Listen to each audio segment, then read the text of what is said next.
কোনো ধর্ম হয় না, এটা আমরা মানি, বিশ্বাস করি।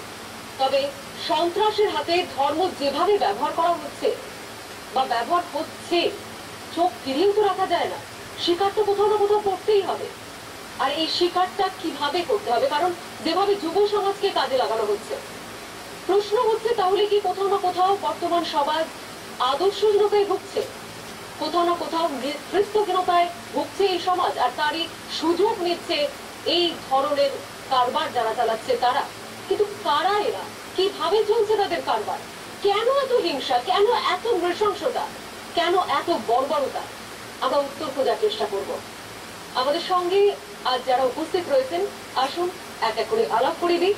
আমাদের মধ্যে উপস্থিত রয়েছেন বিএসএফ এর প্রাক্তন ডিআইজি এস.কে মিত্র, রয়েছেন প্রাক্তন সেনা প্রধান জেনারেল শঙ্কর রায়চৌধুরী, আমরা পেয়ে গেছি আমাদের মধ্যে রয়েছেন বিশিষ্ট সাংবাদিক দীপ্তেন রায়চৌধুরী, রয়েছেন রাজনৈতিক বিশ্লেষক বিশ্বনাথ চক্রবর্তী, এবং আমরা পেয়েছি তপন ঘোষ, প্রেসিডেন্ট হিন্দু সংহতির।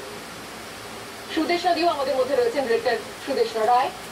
আমাদের মধ্যে রয়েছেন সৈয়দ সাজিদ হোসেন, জয়েন্ট সেক্রেটারি জামিয়াতে বাংলা ফুরফুরা শরীফের তরফ থেকে, এবং আমাদের মধ্যে রয়েছেন বাংলাদেশের বিশিষ্ট সাংবাদিক অঞ্জন রায়। আপনাদের প্রত্যেককে স্বাগত জানাচ্ছি, এবং প্রতি সপ্তাহের মতো যুব সমাজ আমাদের সঙ্গে রয়েছেন, ক্যালকাটা ইউনিভার্সিটির ছাত্রছাত্রীরা, তোমাদেরকেও স্বাগত জানাচ্ছি। যে প্রশ্নটা দিয়ে শুরু করেছিলাম যে ধর্মের নামে, বর্ণের নামে, জাতির নামে কেন এত বিদ্বেষ, এবং সেই বিদ্বেষের বহিঃপ্রকাশ এত ভয়ঙ্কর, এত বর্বর ভাবে কি করে সম্ভব, কেন এত হিংসা? আমি আপনার কাছে আসছি তপনবাবু। একের পর এক ঘটনা, সেটা যে কোনো ধর্মে ঘটুক না কেন, কদিন আগে দাদ্রের স্মৃতিও এখনো ভুলতে পারিনি মানুষ। অসহিষ্ণুতা এমন একটা পর্যায়ে পৌঁছচ্ছে, নিজের ধর্মের প্রতি ভালোবাসার বহিঃপ্রকাশ কে এটা, এই পথে কেন? গোটা পৃথিবী আজকে প্রত্যক্ষ করছে যে একটি মাত্র ধর্ম, অর্থাৎ ইসলাম ধর্মেরই অনুগামীদের মধ্যে অনেক ভ্যারাইটি থাকতে পারে, কিন্তু যারা এই অ্যাকশনগুলো করছে তারা প্রত্যেকে ইসলাম ধর্মের অনুগামী, এবং তারা অরল্যান্ডো থেকে ঢাকা পর্যন্ত তারা রক্ত ঝরাচ্ছে। এরা কারা প্রশ্ন এটা না করে, এরার মধ্যে আমি আপনি যে কেউ হতে পারতো, ছেলে মেয়েরা হতে পারতো। কোন জায়গা থেকে এদের মনের মধ্যে গোলামি, এই ধর্মান্ধতা, এই রক্ত পিপাসা ঢুকিয়ে দেওয়া হলো, সেই জায়গাটাকে আইডেন্টিফাই করা দরকার। এবং সেটা দেখা যাবে যে কোরআন এবং হাদিসের শিক্ষা থেকেই, যে আপনারা দেখবেন যে ওই ধর্মের মধ্যে খুন করা, রেপ করা, এগুলো যতটা অপরাধ, তার থেকে অনেক বেশি পাপ হচ্ছে অবিশ্বাস, ইসলামে অবিশ্বাস, আল্লাহ এবং রসুলে অবিশ্বাস। এই জায়গাটা যে ঘৃণা, একেবারে আপনি আপনার মতামত জানাচ্ছেন, আপনি বলছেন সেই ধর্মগ্রন্থের নাম করে, তাহলে দাদ্রের যে ঘটনাটা ঘটেছিল সেখানেও কি গীতাতে এরকম ধরনের প্রশ্ন ছিল বলে এইভাবে গিয়েছিল, তারা গিয়ে কোন অত্যাচার ঘটেছিল? শুধু দাদ্রি নয়, আমি শুধু রেফারেন্স জানলাম।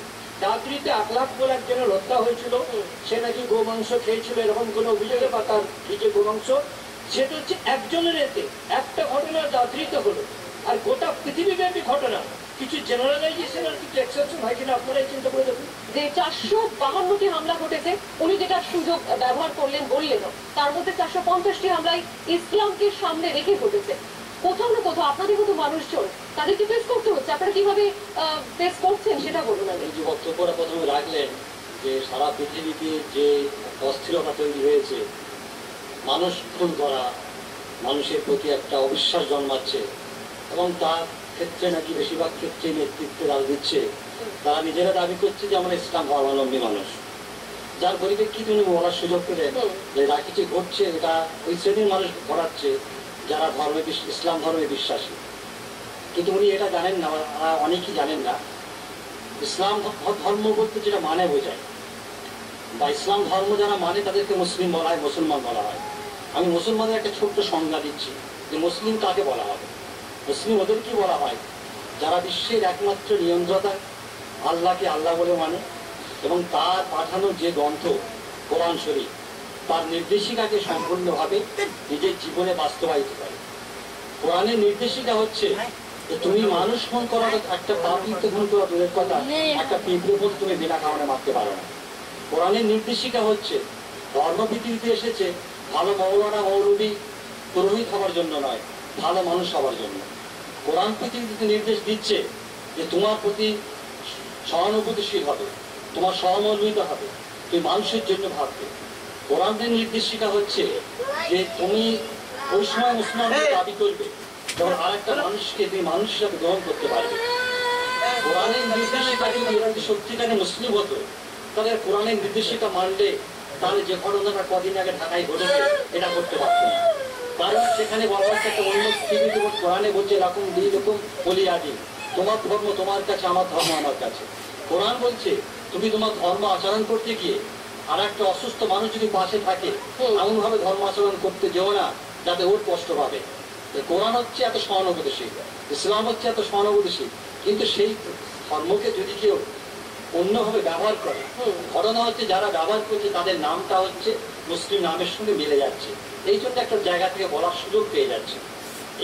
এর জন্য যে সারা ইসলাম ধর্মটাই তা হতে পারে না। এই শিক্ষিত ছেলেদের মগজ ধোলাই এটা কিভাবে সম্ভব হচ্ছে? তারা নিজেদেরকে যোদ্ধা মনে করছে, কি করে সম্ভব? একটু সময় দিতে হবে, কারণ আমি একটু ইতিহাসে যাব। এই জেহাদের ইতিহাস শুরু এই ভারতের এই উপমহাদেশে আমি মনে করি 1989 কিংবা 88 বলা যেতে পারে, যখন রুশ প্রথম আফগানিস্তানে আক্রমণ করল, সেই থেকে শুরু। তখন কি হলো, আফগানিস্তানের ওপর যখন রুশ আক্রমণ করলো তখন ভিয়েতনামের যুদ্ধ সবে শেষ হচ্ছে এবং আমেরিকা ভিয়েতনামে হেরে গেছে। যখন রুশ আফগানিস্তানকে আক্রমণ করলো তখন আমেরিকা বুঝলো ভিয়েতনামের বদলা, আমরা ভিয়েতনামে গেছিলাম, আমাদের হারতে হয়েছে, ভিয়েতনামের বদলা আমরা আফগানিস্তানে নেব। সুতরাং যখন রুশ বাহিনী আফগানিস্তানে ঢুকলো তখন পাকিস্তানের মারফত আমেরিকা ওখানকার লোকাল আফগানদের কাছে প্রচুর অস্ত্র শস্ত্র পাঠাতে শুরু করল এবং রুশ আক্রমণের সামনে আফগানিস্তানের লোক যারা করাচিতে অনেক সংখ্যায় এসে শরণার্থী হয়েছিল, তাদের মাদ্রাসায় মসজিদে তাদের মগজ ধোলাই করত। তাদের মগজ ধোলাই করে কট্টরবাদী ইসলামে বলা হলো যে এরা বিদেশি, এরা আল্লাহর শত্রু, এদেরকে নিধন করে। সেই শিক্ষা দিয়েছে করাচিতে বিনোরি মসজিদ এবং ইত্যাদি নানা রকম লাল মসজিদ, এখানে শিক্ষা দেওয়া হয়েছিল এই কট্টরবাদী ইসলাম। সেই নিয়ে ওরা হাতিয়ার তুলে ওরা তখন বললো যে কি ঠিক আছে, আমাদেরকে এরা বিট্রে করেছে, আমেরিকা এদের শত্রু। সেই সময় পাকিস্তান এদের ব্যবহার করে জেহাদি বানিয়ে, জঙ্গি বানিয়ে ভারতের বিরুদ্ধে কাশ্মীরে পাঠায়।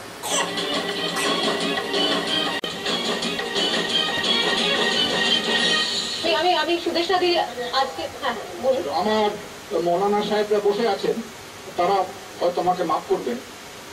ইসলামের উৎপত্তি হয়েছে মধ্যপ্রাচ্যে।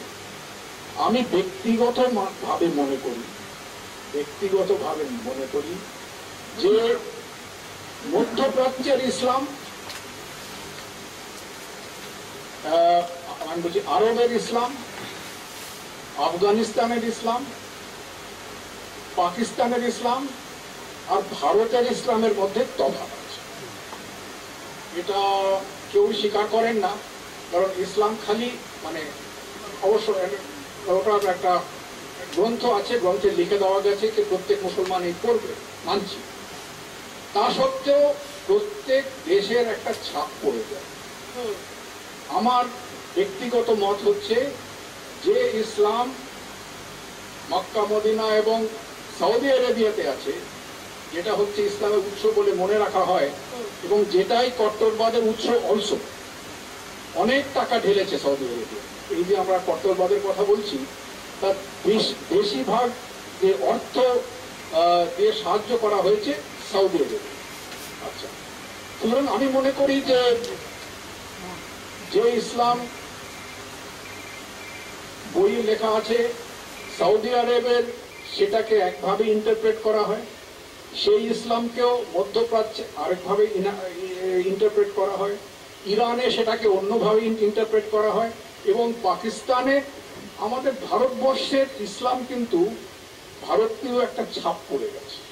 এটা তো মনে হওয়ার কারণ হচ্ছে এই জন্যই ইসলামের মৌলিক জিনিসের পরিবর্তন কোনো জায়গায় হবে না, সারা পৃথিবীতে একই সিস্টেম থাকবে।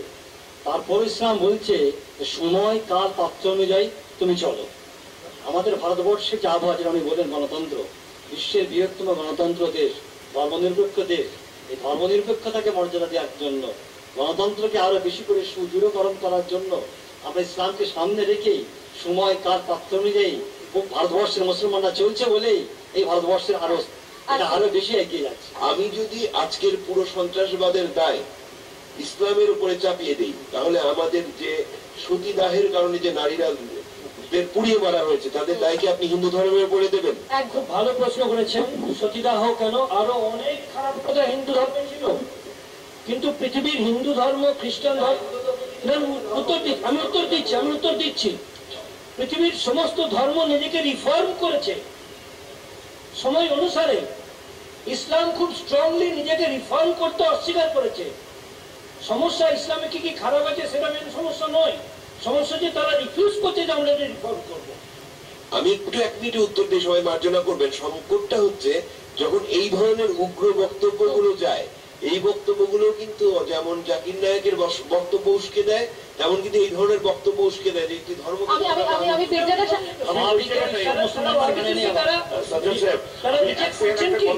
না বলে থাকতে পারছিলাম যে রিফর্মের কথা যে বলা হচ্ছে, যে ইসলামী রিফর্ম হয়নি বা সংস্কার হয়নি, এগুলো যে শুনছি, মিস্টার ডেভেনপোর্ট কিন্তু তা বলেননি, ফিলিপ কেইন্টি তা বলেননি, ডি রোজারিও তা বলেননি, স্যার উইলিয়াম মুর কিন্তু এমন কথা বলেননি।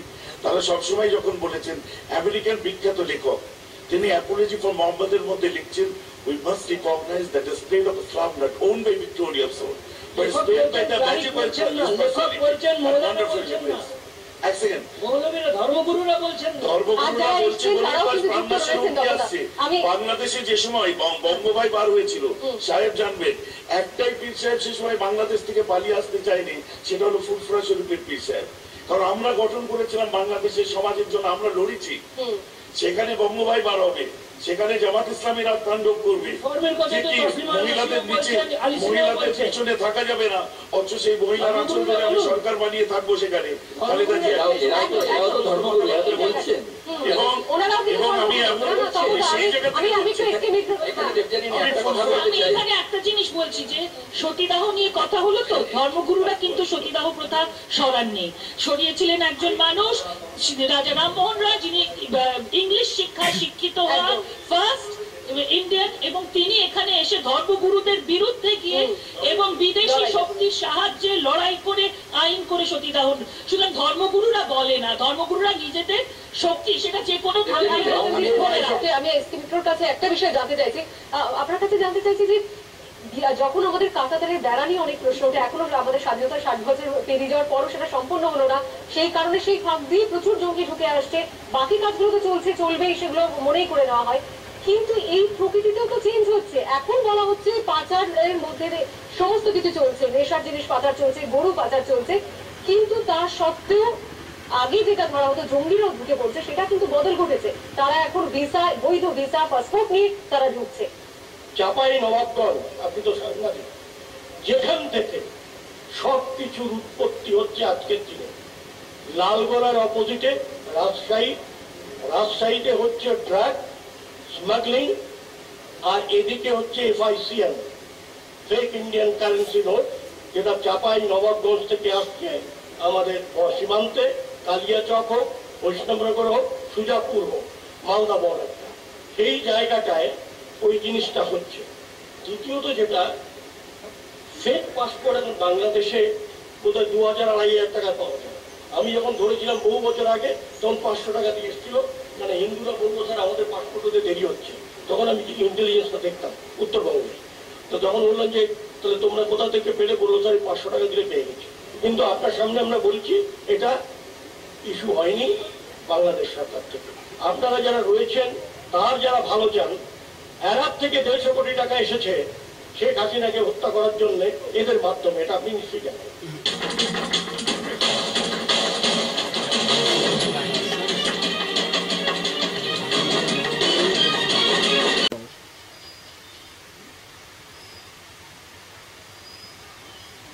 তার আগে আসতে পারবি না? দেখ যত তাড়াতাড়ি আসবি তত ভালো। ঠিক আছে, হ্যাঁ হ্যাঁ। ছোট্ট করে বলি, রামকৃষ্ণ মিশনের ঘটনাটিকে কিন্তু গুরুত্বের সঙ্গে নেওয়া হয়েছে, দেখা হচ্ছে। এবং আমি বাংলাদেশে থেকে এসে এখানে প্রতিনিধিত্ব করছি যখন একটি টক শোতে, মনে রাখতে হবে আমার নাম সেই 33 জনের মধ্যে রয়েছে যারা চূড়ান্ত আক্রমণের তালিকায়। সেই জায়গায় দাঁড়িয়ে কিন্তু আমরা না না আমার কিন্তু আমার আতঙ্ক লাগছে। আপনি যে টিনের চশমা দিয়ে দুনিয়াটা দেখছেন তাতে আসলে আমাদের নিরাপত্তা। আর আমি আপনাকে সদয়ভাবে বলি যে বাংলাদেশের গণতন্ত্রহীনতা বা গত 5 জনের নির্বাচনের জন্যই যদি শুধু এই ঘটনা ঘটতো, তাহলে নিশ্চয়ই ডালাসে গণতন্ত্র আছে, তাহলে নিশ্চয়ই ফ্রান্সে গণতন্ত্র আছে।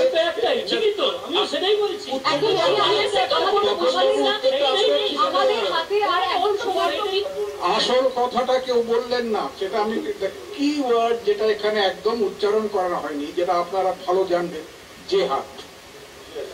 আমরা যখন যুদ্ধক্ষেত্রে গেছি পাকিস্তানের বিরুদ্ধে, সেখানে জেহাদ পেয়েছি। ইসলামে জেহাদ এসেছে, ইসলামে জেহাদ এসেছে অন্য ধর্মে মানুষকে ইসলাম করার জন্য। হ্যাঁ, সেটা নানা রকম আছে। শুনুন মৌলানা সাহেব, শুনুন, আমার যতটুকু ক্ষুদ্র জ্ঞানে আছে, জেহাদ আকবরী, জেহাদ ইসলামী, জেহাদ আসগরী, মানে তলোয়ারের জেহাদ আর মানে ধর্মের জেহাদ। আচ্ছা, নাও যতদূর জেহাদ আকবরী মানে তুমি নিজেকে তুমি সংযমে রাখবে, তুমি ভালো কাজ করবে, সেটা সব ধর্মেই আছে। তো আমাদেরও হিন্দু ধর্মেও আছে, শিখ ধর্মেও আছে, জেহাদ আকবরী আছে। জেহাদ আসগরী যেটা শুধু ইসলামেই আছে, যে যখন যেখানে কোনো মুসলমান দেখবে কিংবা মুসলমান ধর্ম যখন মানে ডেঞ্জারে আছে, তুমি তার সাহায্য করতে যাবে। এই জন্যেই এসব ছড়াচ্ছে। এইটা আসল কথা। আপনাদের, আপনার ধর্মগুরু আপনাদের এইটার একটা উত্তর বার করা দরকার। আমাদের হাতে একদম সময় নেই, এক লাইনে যদি আপনারা বলেন যে কিভাবে এর থেকে বেরিয়ে আসা সম্ভব। আমাদের অনেক বেশি সচেতন হতে হবে এবং যারা রয়েছেন বিশেষ করে ধর্মের সঙ্গে যুক্ত, তাদের অনেক বেশি প্রোঅ্যাক্টিভ হতে হবে। খালি একটা অ্যাপ্লিকেশনে সই করে যে আমরা এর বিরোধিতা করছি, সেখানে দায়িত্ব শেষ করা নয়। সরকারের একটা দায়িত্ব রয়েছে এবং প্রত্যেকটি সচেতন নাগরিকের দায়িত্ব রয়েছে, তার সঙ্গে মিডিয়ারও দায়িত্ব রয়েছে।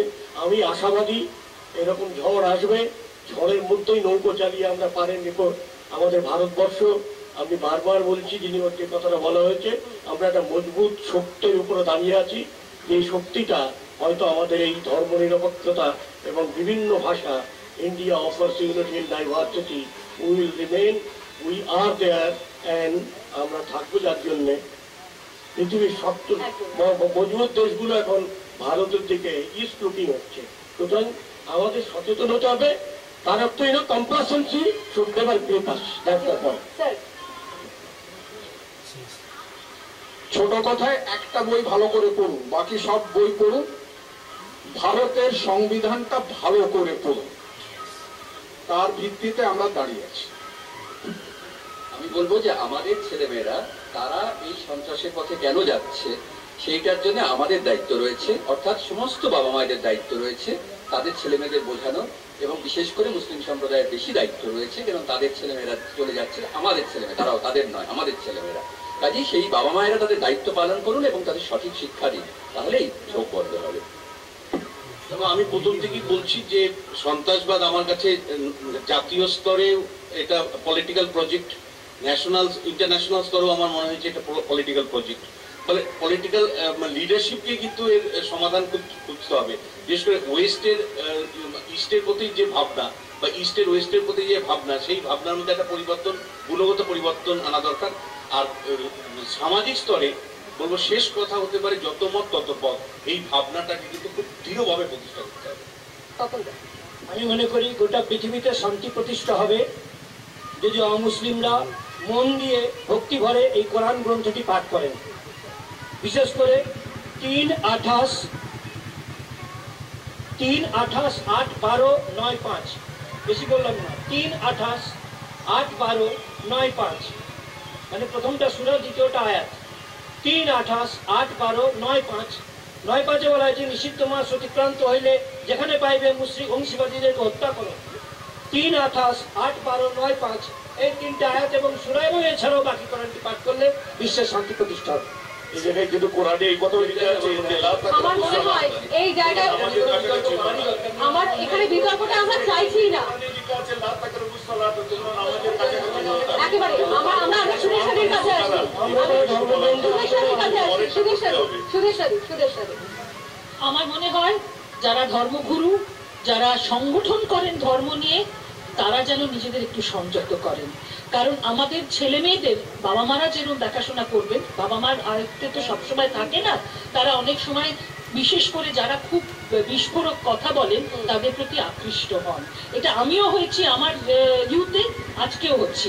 আমি আশা করব যে যারা সংগঠন করেন, যারা ধর্ম চালনা করেন, তারা যেন প্লিজ প্লিজ সংযত হন এবং ছেলে মেয়েদের সুশিক্ষা দান, মনুষ্যত্বের শিক্ষা দান, মানবিকতার শিক্ষা দান। আজকে যে পরিস্থিতির মধ্যে আমরা দাঁড়িয়ে আছি সারা বিশ্ব জুড়ে এবং ভারতবর্ষের বুকে, এখান থেকে বের হওয়ার একটা সহজ উপায় হচ্ছে আমার মনে হয় আমার ভারতবর্ষের সব বিভিন্ন ধর্মের, সব বর্ণের, সব মতের, সব ভাষার মানুষদেরকে সহমত পোষণ করে এগিয়ে আসতে হবে এবং তার সাথে সাথে আমাদের ছেলে মেয়েদেরকে যে আমরা অত্যাধুনিক জীবন ব্যবস্থার মধ্যে নিয়ে যাচ্ছি সেখানে আমাদের সেটা নিয়ন্ত্রণ করতে হবে। আমাদের ছেলেরা অত্যাধুনিক জীবন ব্যবস্থা গ্রহণ করুক, কিন্তু ছেলে মেয়েদেরকে নিয়ন্ত্রণে আনতে হবে। এবং সেক্ষেত্রে আমাদের এখানে একটা বিশেষ ধর্ম, বিশেষ সম্প্রদায়ের মানুষ, বিশেষ ধর্মের নেতারা যদি দায়িত্ব নেয়, কারণ পশ্চিমবাংলা, ভারতবর্ষে তো মুসলিমরা সংখ্যালঘুর দায়িত্ব নিতে হবে না। সংখ্যালঘুদেরকে অধিকারকে প্রতিষ্ঠা করার জন্য সংখ্যালঘু ভাইদেরকে আরো বেশি বেশি এগিয়ে আসতে হবে। তারা যদি সকলের সঙ্গে সহমত পোষণ করে এগিয়ে আসতে পারি, তাহলে আমার বিশ্বাস যে এই যে স্বপ্নের ভারতবর্ষ, বহু মানুষের, বহু বর্ণের ধর্মের মানুষের প্রাণের বিনিময়ে, রক্তের বিনিময়ে আমরা স্বাধীনতা লাভ করেছি, সেই স্বাধীনতা আমাদের অক্ষুণ্ণ থাকবে। তার সাথে শেষ কথা, তপন বাবুর মতন মানুষ যত বেশি কম কথা বলবে তত কিন্তু বেশি আমাদের দেশে শান্তি বজায় থাকবে। আপনারাই কথা বলুন। ধন্যবাদ, শুভেচ্ছা সবাইকে। আমরা একটা কথাই বলবো, একজন বাংলাদেশের গর্বিত নাগরিক হিসাবে, গুলশান মানেই বাংলাদেশ নয়, শোলাকিয়া মানেই বাংলাদেশ নয়। বাংলাদেশ মানে 56,000 বর্গমাইল এবং এই 56,000 বর্গমাইলে অনেক অসাম্প্রদায়িক মানুষ আছেন এবং কিছু মানুষ আছেন যারা সাম্প্রদায়িকতার বিষ-বাষ্প ছড়ান। কিছু কেউ হয়তো বুঝে ছড়ান, কেউ তপনদার মতো হয়তো এক ধরনের ক্রোধ থেকে ছড়ান যে বাংলাদেশের মানুষ আক্রান্ত হচ্ছে ভেবে। কিন্তু বাংলাদেশের হিন্দুরা দেশ ত্যাগ করেছেন একটি সময়, 30 থেকে 8 বা 10 নেমেছে, এটাও যেমন সত্যি। আবার বাংলাদেশের সকল সংখ্যালঘু প্রচন্ড আতঙ্কে আছে এমনটিও নয়। আমার মনে হয় যার জমি, যার ভূমি, তার লেন্সে দেখা ভালো। এবং পার্শ্ববর্তী যারা আছেন প্রত্যেকেই যেহেতু এক ধরনের শঙ্কায় রয়েছে, সেখানে কি কৌশল নির্ধারণ করতে হবে, যারা কৌশলী তারাই জানেন। আমাদের সবার সব সিদ্ধান্ত দেওয়া দরকার নাই। আমি 1 মিনিটে এটাই বলবো যে সমস্ত ধর্মের মানুষ তাদের ধর্মগ্রন্থগুলো ভালো করে পড়ে তারা প্রকৃত ধার্মিক হোক। ধর্ম নিয়ে গোড়া বিনয়, গোড়া ধার্মিক হোক। এবং কেন ধর্ম তো সব বিশ্বাস করে।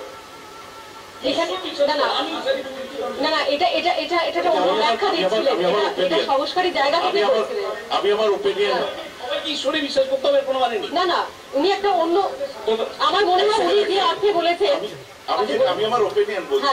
এখন বিতর্ক চলছিল 1 মিনিটের আমার একেবারে আপনি আপনার সংস্কারের মধ্যে থেকে আপনি আপনার প্রকৃত মানুষ ধার্মিক হোক। আমি আবারও বলবো ধার্মিক হোক, আবারও বলবো ধার্মিক হোক।